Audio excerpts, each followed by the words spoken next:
10 বছর বসে বিয়ে করে 1 বছরের সাহাবী বাবা হয়েছেন, ওই সাহাবী আবার পরবর্তীতে গভর্নর হয়েছেন, একেবারে গোল্লায় গেছেন, অথর্ব হয়ে গেছেন তা না কিন্তু।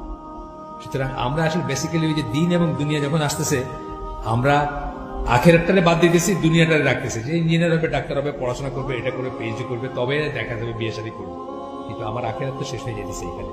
আমি যে কালকের দিনটা বাঁচবো এটা তো কোনো ঠিক নাই। তো আমি আমার 15 বছরের নাতিকে বলছি, 15 বছর বললাম না, তাকে বলছি যে তোর বাপ যদি না চায়, তুই যদি চাস তুই আমার কাছে চলে আসিস, আমি তোর বিয়ের ব্যবস্থা করবো এবং তোর এবং তোর বউয়ের খাওয়ার ব্যবস্থা করবো ইনশাল্লাহ, যতদিন আল্লাহ আমাকে দিছে। শুনতে খুব ওয়েড লাগতেছে তাই না? 10 বছর ইমপ্লিমেন্ট করতে নাও পারি, যার ঘরে একটা 15 বছরের মেয়ে আছে বা 15 বছরের একটা ছেলে আছে, আমি যদি একটু চিন্তা করি যে আমার ছেলেটা, এটা চোখ বুঝে থাকবো না, মানে কাক যেরকম কিছু নাকি লুকানোর সময় নিজের চোখ বুঝে লুকায়, মনে করে যে আমি যেহেতু দেখিনি আর কেউ দেখে নেই। সুতরাং আমরা যেন প্রিটেন্ড না করি যে আমার